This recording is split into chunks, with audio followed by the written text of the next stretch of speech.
A young prince stands at a window in a foreign city, watching soldiers drill in perfect rhythm. He is a hostage, a prize, a boy traded between kings. Back home, his family is bleeding itself to death on a throne nobody can hold. 3 Macedonian kings will die in 7 years. He is not supposed to be one of them. But the boy at that window is learning, watching, counting. And one day, the kingdom that forgot him will become the weapon that swallows Greece. To understand how a backwater shepherd state conquered the most sophisticated civilization on Earth, you have to go back to a kingdom nobody respected.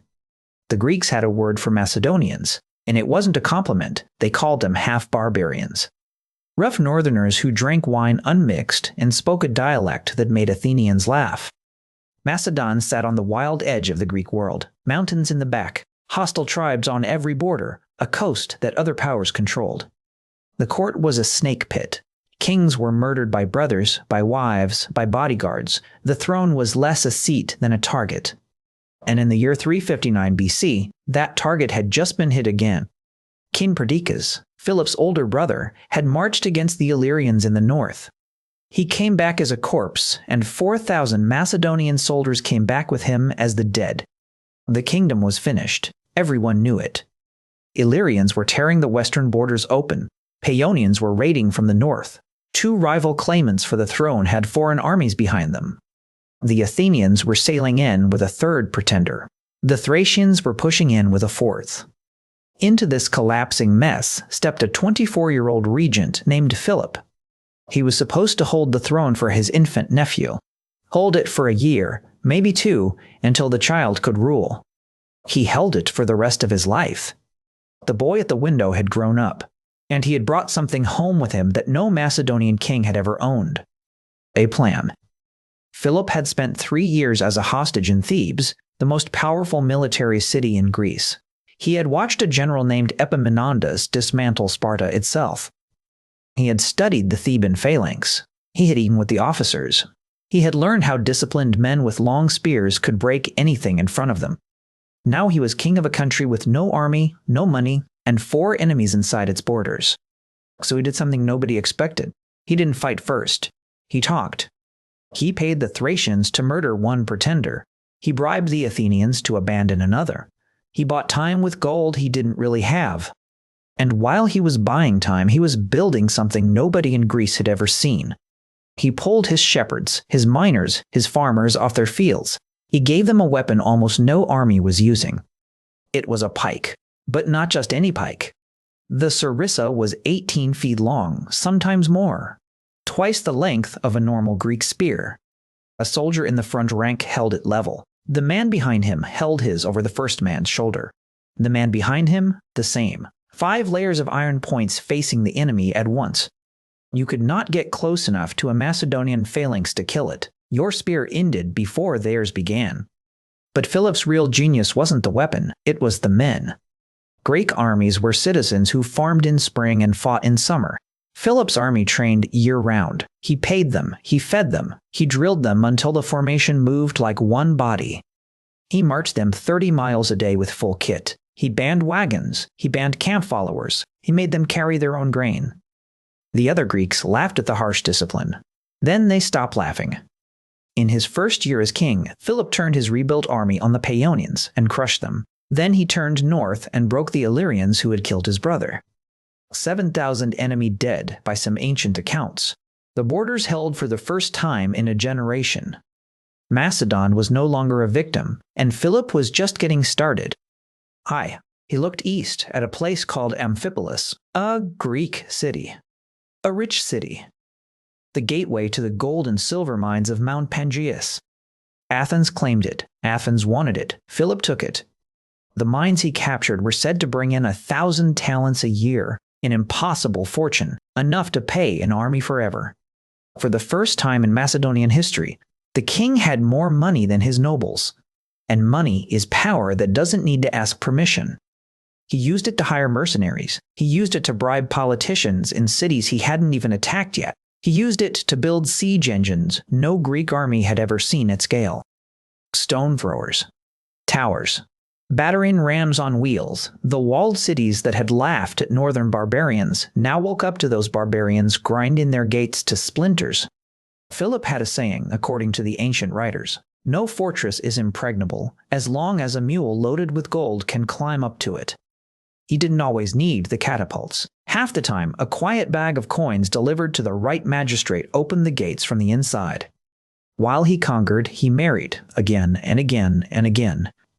Each wife was a treaty in human form, an Illyrian princess to seal a border, a Thessalian noblewoman to win the cavalry of the south, a wild mountain princess named Olympias from Epirus. Olympias was the one who mattered most. She gave him a son in 356 BC. They named the boy Alexander. That same week, Philip won a horse race at the Olympic Games, and one of his generals shattered the Illyrians again. 3 pieces of news arrived at his tent on the same day. The omens, said his court, were unmistakable. A child born under 3 victories would be impossible to defeat. Philip barely paused. He had more campaigns to run. He took the city of Macedon next. During the siege, an enemy arrow struck him in the face and destroyed his right eye. He kept fighting. He kept the scar. Some say he wore it like a crown. By now, the great Greek cities were starting to notice. A real notice. Not the dismissive scorn of before, but the cold attention you give a predator at your fence line. In Athens, one orator began to shout warnings nobody wanted to hear. His name was Demosthenes, and he hated Philip with the fire of a man watching the future arrive. Demosthenes called him a barbarian, a bandit, a man who did not even come from a real Greek polis. He begged Athens to wake up, to arm, to march.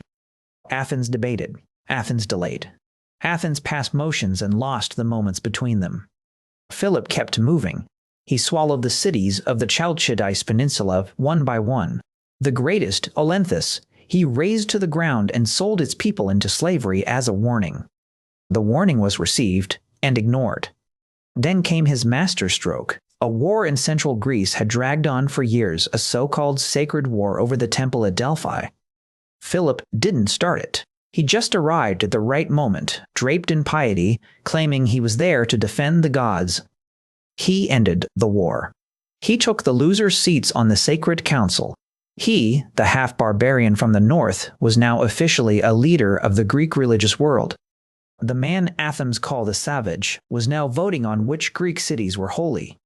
Pause here for a second, because this is the part that always gets me.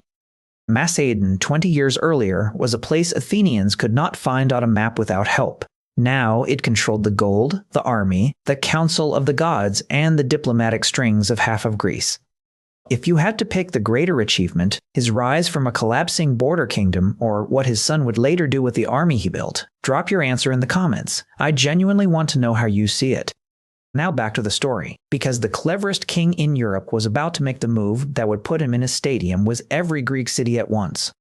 By the late 340s BC, Philip had nearly everything. The north was his. Thessaly was his. The passes into central Greece were his. Only 2 cities still stood in his way as real powers: Athens with her navy and her wealth, Thebes with the best heavy infantry in Greece. For years, he handled them with patience, treaties, pauses, gifts. Diplomacy so slick that Demosthenes accused him of buying the very air Athens breathed. But Demosthenes was not entirely wrong, and slowly, painfully, his warnings broke through. Athens and Thebes did something they had not done in living memory. They allied, old enemies, one army against the man from the north. In 38 BC, the 2 armies finally met. The place was Charonia, a plain in central Greece bordered by hills and a slow river. The Greek allies had perhaps 35,000 men. Philip had something similar, but Philip had something they didn't. He had a son. Alexander was 18 years old. He had Philip's eye for terrain and his mother's fire. Philip gave him command of the left wing, the position facing the elite Theban sacred band. Philip himself took the right, opposite the Athenians.